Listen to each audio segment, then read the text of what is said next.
Oke, kali ini saya mau ngajak teman-teman sekalian buat ngidentifikasi bearing yang ada di bagian dinamo ini. Jadi posisinya ada di balik bak oli ini. Nah, untuk itu kita harus melepas bagian ini menjadi dua bagian terpisah nih, casing atas dan bawah. Nah, dengan cara memukul as yang menonjol di sini gitu dengan palu, nggak usah pakai tenaga juga dia keluar kok gitu, dan dialas kalau saya pakai kardus. Terus untuk bagian kabelnya juga harus kita lepas dulu ya dari konektornya agar nanti ini bisa ketarik keluar itu di sini gitu. Jadi kira-kira seperti ini, saya nggak nunjukin prosesnya agar durasinya lebih efisien aja. Ini setelah sudah diketok kita bisa tarik. Nah, di sini saya beri alas juga nih dengan baut M10, gunanya nanti untuk mengeluarkan as dari rotornya itu ke as dari rotornya supaya bisa terlepas dari casing atas ini gitu, terlepas dari bearing yang ini gitu.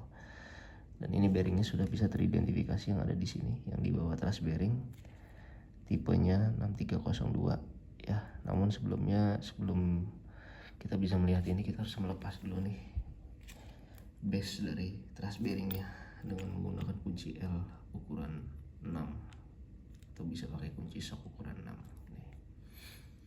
Setelah base terlepas, baru kita bisa lihat bearing bagian atas itu menggunakan 6302 RS rubber seal. Namun kalau kita lihat dari desain secara teknisnya ini, harusnya kita bisa menggunakan bearing yang tanpa seal sama sekali gitu. Jadi nanti sistem kerjanya seperti bearing yang ada di bak CVT bagian belakang di motor matic itu, bearingnya semua terbuka gitu. Jadi dia untuk lubrikasinya dia terendam oleh oli garden atau oli CVT itu gitu.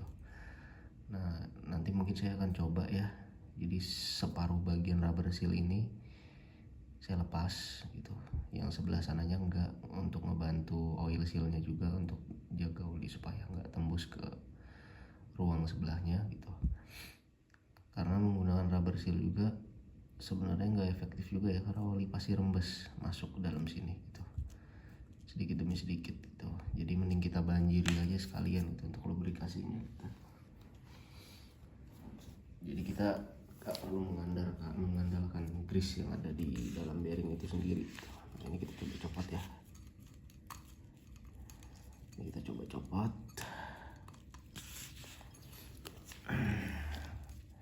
Hati-hati ya kalau mencopot ini gitu, jangan sampai merusak atau menggores bagian gulungannya gitu. Karena kalau sampai tergores repot nanti kita. Ini unit juga kebetulan saya masih baru gitu ya, dan belum saya gunakan sama sekali gitu. Jadi sebelum saya gunakan, saya review dan saya bedah dulu gitu. Mungkin dari review ini nantinya cukup banyak bisa membantu teman-teman semua dalam hal perbaikan ya gitu. Nah, ini kita jadikan satu aja nih supaya nggak tertukar nih dia nanti nih. Untuk yang ke bagian kapasitor dan ke bagian catu dayanya. Oke, coba kita angkat ini, kita lepas perlahan aja. Nah, ini sudah terangkat nih.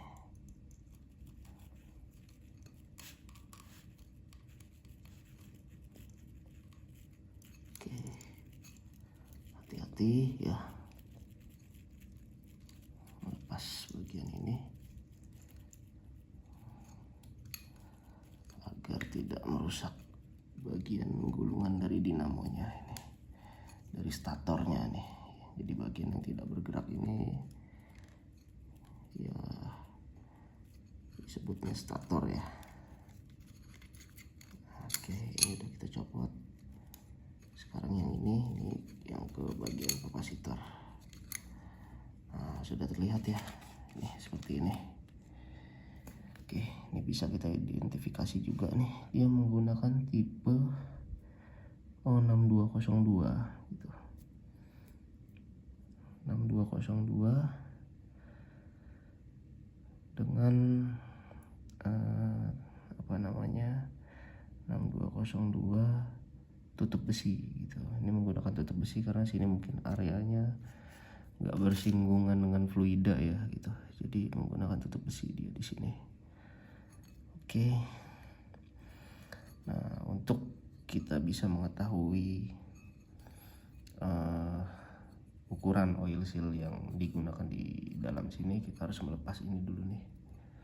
Bagian ini kita harus lepas dulu dari casing ini. Dan hati-hati juga ya, casing ini nih ringkih nih kalau menurut saya nih, bahannya aluminium yang mudah pecah ini gitu. Jadi butuh kehati-hatian juga nih ketika membongkarnya. Oke. Nah, untuk yang ini mungkin saya bisa jauhkan dulu supaya tidak tergores atau terbentur ya. Kita jauhkan dulu.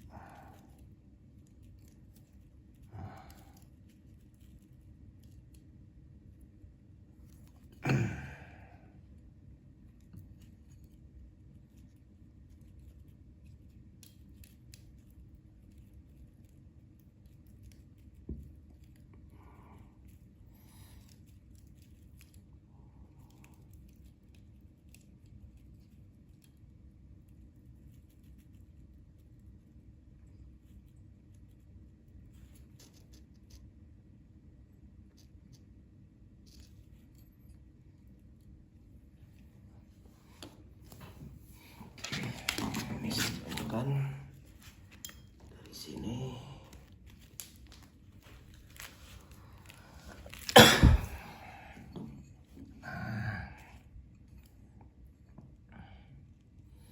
coba, mudah-mudahan melepas ini kita nggak perlu ini ya, nggak perlu melakukan pukulan yang terlalu keras gitu. Artinya sedikit pukulan aja udah bisa terbuka gitu. Saya akan coba dulu ya, mudah-mudahan bisa tanpa harus memukulnya dengan keras.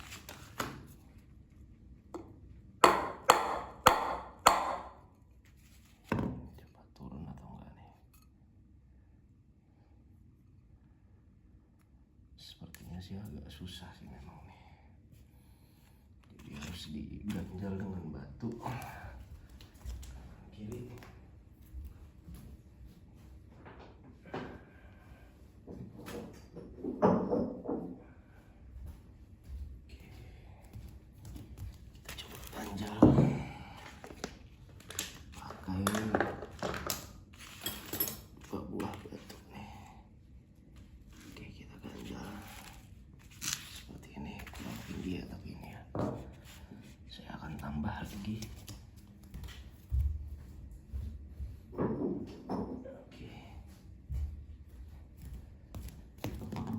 Saya tambah lagi.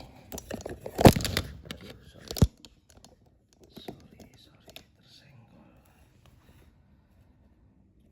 Nah, ini saya tambah lagi ya. Oke, seperti ini.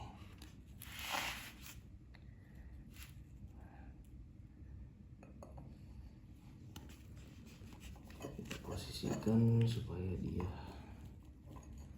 bisa mengganjal dengan baik. Nah, seperti ini.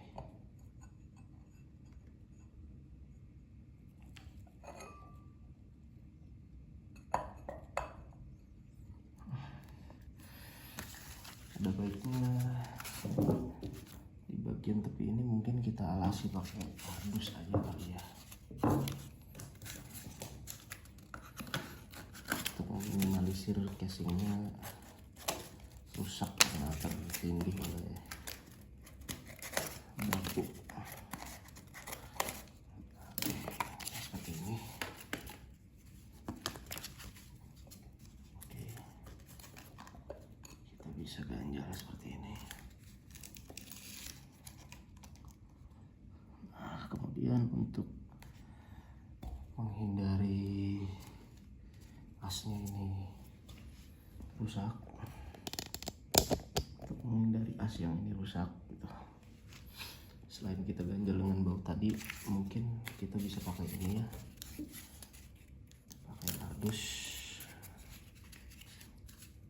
untuk menahan benturannya supaya nggak terlalu keras.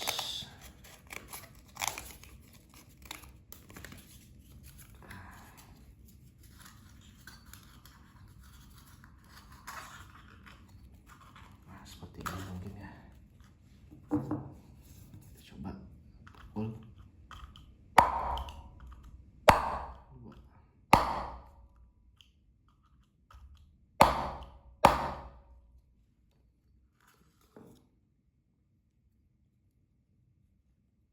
Sudah mulai turun ya sepertinya. Memang perlu pukulan yang cukup kuat nih di bagian ini.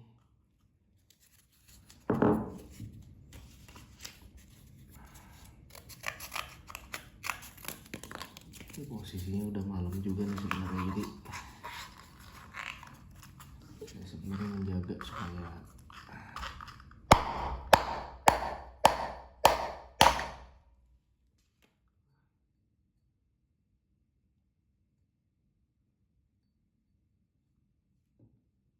jangan sampai terpukul seperti ini ya. Saya ini nggak sengaja tadi pukul. Untung sih nggak merusak ini nih, jalur dari o-ringnya ya. Kalau rusak repot juga.